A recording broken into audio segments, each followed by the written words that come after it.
우리는 이런저런 이유로 삶에서 많은 갈등을 경험하며 살아갑니다.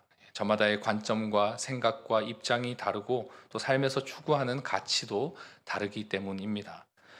세상에서 나와 생각이 비슷한 사람, 잘 맞는다 여겨지는 사람을 만나는 것보다 나와 생각이 다른 사람, 입장의 차이가 있는 사람, 잘 안 맞는 사람을 훨씬 더 많이 만나게 됩니다. 물론 사람마다 이해심에 대한 차이가 있어서 나와는 다른 타인의 다른 생각을 보다 잘 받아들이는 사람이 있을 수는 있지만 많은 경우 사람과의 만남은 차이점을 발견하게 되는 것이죠. 그것을 아주 직접적으로 경험하게 되는 관계가 있습니다. 바로 부부 관계입니다. 저보다 인생의 선배님들이시기 때문에 제가 감히 부부 관계를 논할 만한 급이 안 된다는 것 너무나도 잘 알고 있지만 아마 많은 분들께서 공감하실 것이라 생각이 듭니다.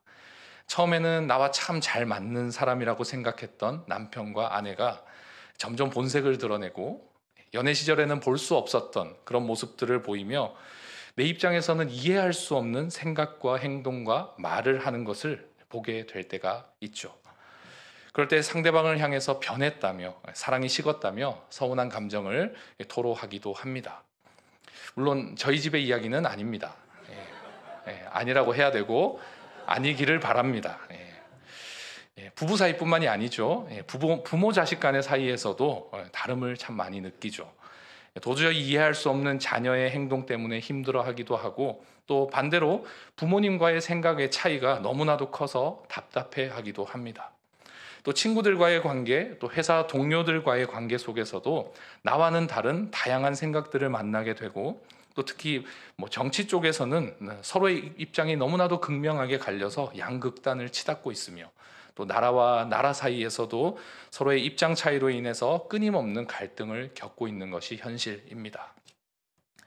이렇듯 우리는 가장 가까운 부부 사이에서부터 사회 전반에 걸친 모든 관계 속에서 서로의 다름을 느끼며 살아갑니다. 자, 그렇다면 교회는 어떨까요?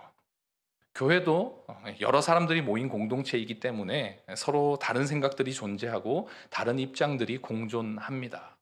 그렇기 때문에 연합을 이루어야 할 교회 안에도 때로는 갈등이 있습니다. 서로 다른 생각, 다른 입장, 또 다른 가치관으로 인해 다른 방향성을 제시하기도 하고 또 자신과 다른 견해를 비판함으로 상처를 주고받으며 갈등을 빚는 일들이 있는 것입니다. 특히 교회 내의 이런 일들은 새로운 변화를 맞이할 때 더욱 쉽게 일어나게 되죠.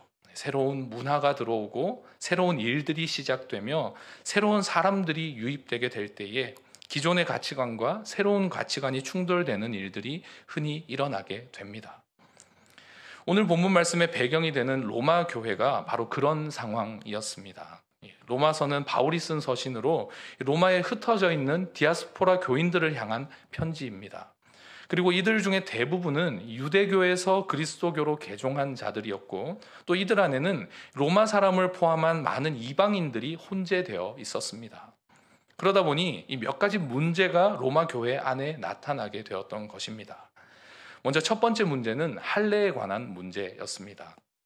유대인 성도들의 경우 이 구약과 그리고 유대교 전통에 익숙하기 때문에 그리스도를 믿는 믿음으로 구원에 이른다는 사실을 믿으면서도 믿음의 조상 아브라함의 후손으로서 할례는 반드시 받아야 한다라는 생각을 주로 가지고 있었습니다. 그러나 그들과는 다르게 예수 그리스도를 믿는 믿음으로 구원을 받은 것이니 이제 더 이상 구약시대 사람들처럼 몸에 할례라는 표징을 남기지 않아도 전혀 상관없다라고 여기는 이들도 있었던 것이죠. 또 두 번째로 로마 교회 안에 나타난 문제는 안식일에 관한 문제였습니다. 전통적으로 유대인들에게 있어서 안식일은 나머지 6일과 구별되는 거룩한 날이었습니다. 그러나 신약시대의 그리스도인들은 안식일을 특별히 거룩한 날로 여기기보다 모든 날을 동일하게 여기며 매일의 삶을 하나님께 드리는 예배로 인식하기 시작했던 것입니다. 그로 인해 이 안식일이라는 날 자체에 특별한 의미를 부여하거나 우상화하거나 절기를 준수하는 문제에 큰 의미를 두지는 않았던 것입니다. 이 본문 5절에서 당시 상황을 조금 엿볼 수가 있습니다. 어떤 사람은 이 날을 전날보다 낮게 여기고 어떤 사람은 모든 날을 같게 여기나니 각각 자기의 마음으로 확정할지니라. 바울은 이 날이 낫다, 저 날이 낫다 말하지 않았습니다. 그저 각각 자기의 마음으로 확정하라라고 말하고 있죠. 마지막 세 번째 로마 교회에서 생겨난 문제는 먹는 것에 관한, 음식에 관한 문제였습니다. 예수 그리스도를 섬기는 성도가 우상의 신전에 바쳐졌던 음식을 과연 먹어도 되는가 하는 문제가 대두되었던 것입니다. 이는 당시 로마의 음식의 유통에 관한 제도 때문에 생겨난 그런 문제였습니다. 당시 로마에 유통되는 모든 고기는 신전에 바쳐진 후의 것들이었습니다. 즉 로마에 유통되는 고기, 로마에서 고기를 먹는다는 것 자체가 바로 우상 신전에 바쳐진 고기를 먹는다는 것과 다르지 않았다라는 것입니다. 그러다 보니까 로마 교회 안에도 이로 인한 갈등이 나타나게 되었던 것이죠. 예수 그리스도를 믿는 자에게 있어서 우상은 애초에 존재하지도 않는 것이다. 우상의 신전에 올라갔다가 내려온 그런 고기라고 할지라도 이건 그저 고기일 뿐 전혀 먹어도 문제가 되지 않는다라고 생각하는 자들이 있었는가 하면, 하나님이 가장 싫어하는 것이 우상 숭배인데 아무리 그래도 그렇지 어떻게 우상 숭배에 쓴 이 가증한 음식을 입에 댈 수가 있냐 라고 생각하며 일절 고기를 입에 대지 않고 채소만 먹었던 그런 자들이 있었던 것입니다. 본문 2절에 기록되어 있죠. 어떤 사람은 모든 것을 먹을 만한 믿음이 있고 믿음이 연약한 자는 채소만 먹느니라. 그런데 자칫 이 말씀은 우상 신전에 바쳐진 음식을 먹지 않는 이들의 믿음이 그렇지 않은 자들보다 작은 것처럼 말하고 있는 것 같은 오해를 불러일으키기가 쉽습니다. 마치 바울이 신전 제사 음식을 자유롭게 먹어도 된다고 하는 자들의 믿음을 크게 보고 그들의 견해를 지지하는 것처럼 보일 수가 있는 것이죠. 하지만 바울은 그런 의미로 이 큰 믿음, 연약한 믿음을 말한 것이 아닙니다. 음식에 대해 자유할 수 있는 믿음을 가진 자에게 그렇지 않은 자를 받아들일 수 있는 관용을 요청하기 위해서 쓴 표현인 것입니다. 본문 1절을 보시면 믿음이 연약한 자를 너희가 받되 그의 의견을 비판하지 말라라고 말씀하고 있습니다. 즉 이것은 이 절대적인 믿음의 크기에 대한 차등을 뜻하는 것이 아니라 저마다 자신의 행동이 믿음이라고 여기는 자들을 향해 자신과 다른 가치관으로 다르게 행동하는 일을 받아들이고 용납할 것을 요청하기 위한 표현이다라는 사실입니다. 이 음식에 대한 문제는 이 고린도전서 8장에서 더 자세하게 다루고 있습니다. 고린도전서 8장 4절에는 이렇게 기록하고 있죠. 그러므로 우상의 제물을 먹는 일에 대하여는 우리가 우상은 세상에 아무것도 아니며 또한 하나님은 한 분밖에 없는 줄 아노라. 우상은 아무것도 아니기에 우상 숭배에 사용한 음식 또한 그저 음식일 뿐 음식을 먹는 것은 죄가 될 수 없다라고 고린도전서에서 바울은 표명하고 있는 것입니다. 그러나 그것으로 끝이 아니라 바울은 만약 그 음식으로 인해 형제를 실족하게 한다면 나는 영원히 고기를 먹지 않겠다라고 말하기도 했던 것이죠. 이것이 무엇을 의미하는 것입니까? 고기를 먹고 말고는 믿음의 문제가 아니라 관용과 사랑의 문제로 보아야 한다라는 것입니다. 본문 3절에서 이렇게 말씀하고 있습니다. 먹는 자는 먹지 않는 자를 업신여기지 말고 먹지 않는 자는 먹는 자를 비판하지 말라. 이는 하나님이 그를 받으셨습니다. 만약 고기를 먹는 것과 먹지 않는 것이 믿음의 문제라면, 그래서 둘 중 하나는 믿음이 없는 죄악된 행위라고 한다면 하나님께서는 둘 모두를 받지는 않으셨을 것입니다. 둘 중 하나만 받으시고 다른 하나는 책망하셨겠죠. 그러나 하나님께서는 이 바울을 통해 서로가 서로를 업신여기거나 비판하지 말라라고 말씀하셨습니다. 본질이 아니라는 것이죠. 고기를 먹든 먹지 않든 하나님의 입장에서는 전혀 상관없는 비본질의 문제라는 것입니다. 그렇습니다. 이 본질이 아닌 것을 본질로 여길 때에 갈등의 골은 깊어집니다. 4, 5세기 교부였던 이 어거스틴이 남긴 말 중에 이런 말이 있습니다. 본질에는 일치를, 비본질에는 자유를, 그러나 이 모든 것을 사랑으로. 아마 성도님들께서도 잘 알고 계신 유명한 말일 것입니다. 저는 이 말을 참 좋아합니다. 과거에서부터 지금까지 또 모든 이들에게 시대와 세대를 초월한 너무나도 탁월한 말이기 때문입니다. 그런데 이것이 무너지게 될 때 갈등이 일어나게 됩니다. 일치를 이루어야 할 본질이 일치를 이루지 못할 때 문제가 생기게 되는 것이죠. 단적인 예로 예수 그리스도를 믿는 믿음이야말로 우리가 추구해야 할 가장 본질적인 문제입니다. 그런데 그것이 일치되지 않는다면 문제가 생겨날 수밖에 없습니다. 또 본질이 아닌 것에는 자유를 두어야 하는데 옳고 그름의 문제가 아닌 다름의 문제를 서로 인정하지 못하게 되면 갈등이 생겨나게 되는 것이죠. 주로 교회 안에서 일어나는 대부분의 갈등이 여기에 속한 경우가 참 많습니다. 하나님 입장에서는 이래도 되고 저래도 되는 비본질적인 것에 성도 간의 마음이 나뉘어 갈등을 일으키고 마치 그것이 믿음의 문제인 양, 본질적인 문제인 양 사태를 키우는 일들이 있는 것입니다. 이 로마 교회에 나타난 할례 문제, 안식일 문제, 음식에 관한 문제가 바로 여기에 해당하는 것입니다. 마지막으로 본질적인 것이든 비본질적인 것이든 모든 것을 사랑으로 행해야 하는데 이 사랑을 잃어버리게 될 때 본질의 문제, 비본질의 문제 모두가 나타나게 됩니다. 본질을 추구하기는 하지만 그것이 사랑하는 마음에서 비롯된 것이 아니라 내 의로움을 드러내고 상대방을 까내리기 위한 것이라면 옳은 말과 옳은 행동을 하고도 죄를 범하는 꼴이 됩니다. 우리가 잘 아는 고린도전서 13장 1절부터 3절에는 이렇게 말씀하고 있습니다. 내가 사람의 방언과 천사의 말을 할지라도 사랑이 없으면 소리나는 구리와 울리는 꽹과리가 되고 내가 예언하는 능력이 있어 모든 비밀과 모든 지식을 알고 또 산을 옮길 만한 모든 믿음이 있을지라도 사랑이 없으면 내가 아무것도 아니요. 내가 내게 있는 모든 것으로 구제하고 내 몸을 불사르게 내줄지라도 사랑이 없으면 내게 아무 유익이 없느니라. 사랑이 없다면 그 어떤 능력과 믿음과 선행도 무의미하고 무가치한 존재가 되어버립니다.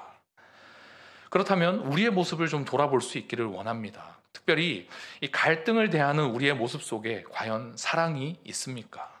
물론 여기서 사랑이란 서로를 향한 사랑이기도 하지만 우리는 이것을 하나님을 향한 사랑으로 확장시킬 수 있어야 합니다. 다른 무엇보다 주님 사랑하는 마음이 본질적인 문제든 비본질적인 문제든 선제되어야 한다라는 것입니다. 주님 사랑하는 마음을 품으면 그 어떤 다름과 또 차이의 문제도 극복할 수가 있습니다. 내 생각과 상대방의 생각이 다르지만 둘 모두 주님을 사랑하는 마음 갖고 있다면 얼마든지 서로를 용납하고 이해하며 받아들일 수가 있는 것입니다. 오히려 서로의 다름이 더 큰 시너지 효과를 만들어내기도 하죠. 똑같은 모습이 아닌 더 다양하고 더 다채로운 모습으로 하나님의 영광을 함께 드러낼 수가 있습니다. 그런데 주님은 사랑하지만 저 사람만큼은 내가 사랑할 수 없고 용납이 안 된다라고 생각하는 이들이 있습니다. 이는 엄밀히 말해서 주님을 조금만 사랑하는 자들이라고 할 수 있습니다. 주님은 내가 너희를 사랑한 것 같이 너희도 서로 사랑하라 라고 말씀하셨습니다. 주님께서 우리에게 보이신 사랑이 어떤 사랑입니까? 자신을 내어주고 죽기까지 사랑하신 희생과 헌신의 사랑이었습니다. 주님은 그런 사랑을 우리에게 보이시며 내가 너희를 사랑한 것처럼 그와 같은 희생과 헌신의 마음으로 너희도 서로 사랑하라 라고 말씀하셨습니다. 그러나 그런 주님의 사랑을 받기는 했지만 타인에게 희생하고 헌신하며 자신을 내어줄 만한 마음은 쉽게 갖지 못합니다. 왜냐? 하나님을 사랑하는 마음보다 내 자존심을 지키고 싶은 마음이 더 크기 때문입니다. 주님은 나를 위해 생명까지도 내어주셨는데 나는 나의 작은 것조차도 잃어버리고 싶지가 않은 것입니다.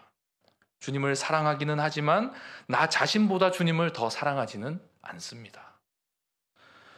그러나 본문 8절에는 이렇게 말씀하고 있습니다. 우리가 살아도 주를 위하여 살고 죽어도 주를 위하여 죽나니 그러므로 사나 죽으나 우리가 주의 것이로다.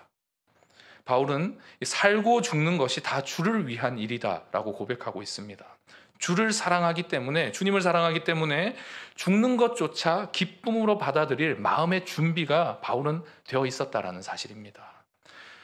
그리고 이것은 바울 혼자만의 고백이 되어서는 안 됩니다. 바울은 8절을 시작하며 우리라고 말하고 있습니다. 즉 주를 위하여 살고 죽는 것은 바울 개인의 고백이 아니라 그리스도를 구주로 고백하는 모든 그리스도인들의 고백이 되어야 함을 말씀하고 있는 것입니다. 사람들은 저마다의 다른 삶의 이유를 다양한 가치관들을 통해서 찾습니다. 세상 사람들이야 돈이나 권력이나 명예 같은 것에서 삶의 이유를 찾는 것이 당연하게 여겨지지만, 문제는 교회 안에도 세상의 가치관들이 많이 흘러 들어와서 세상적인 가치를 쫓는 이들이 교회 안에도 많이 있다라는 사실입니다. 교회 안에서 사람들에게 인정받으려 하고 직분에 연연하며 자신을 그리스도인이라고 말하면서도 예수님 아닌 다른 것에서 삶의 이유를 두는 이율 배반적인 모습이 오늘날 많은 그리스도인들의 삶에 나타나고 있습니다. 바라기는 우리가 예수님 사랑하는 마음을 회복할 수 있기를 바랍니다. 오직 예수님만을 우리 삶의 유일한 이유로 여길 수 있기를 소망합니다. 그리스도인에게 있어서 예수님은 큰 가치가 아닙니다. 유일한 가치입니다. 따라서 예수님 사랑하면 뭐든 할 수 있는 마음이 생기는 것이죠. 하물며 원수를 사랑하는 것조차도 인생의 유일한 이유 대신 예수님을 사랑하는 마음을 품게 된다면 가능해질 수 있는 것입니다. 삶의 순간순간 우리를 찾아오는 갈등 앞에, 특별히 이 교회 공동체 안에서도 피할 수 없는 여러 갈등의 모습 속에서 우리는 가장 중요한 것을 잃어서는 안 됩니다. 그리스도인인 내가 이 땅을 사는 이유를 잃어버려서는 안 되는 것이죠. 그리스도인이 이 땅을 사는 유일한 삶의 이유는 바로 예수 그리스도입니다. 바라기는 오늘 말씀 앞에선 저와 여러분이 삶의 유일한 이유 대신 그리스도를 사랑하는 마음을 품어 우리가 살아도 주를 위하여 살고 죽어도 주를 위하여 죽나니 그러므로 사나 죽으나 우리가 주의 것이로다라고 고백한 이 바울의 고백을 자신의 고백 삼아 주께서 날 사랑하신 그 사랑으로 서로를 사랑하고 또 섬기며 살아가는 주님의 귀한 자녀들 되기를 간절히 소망합니다.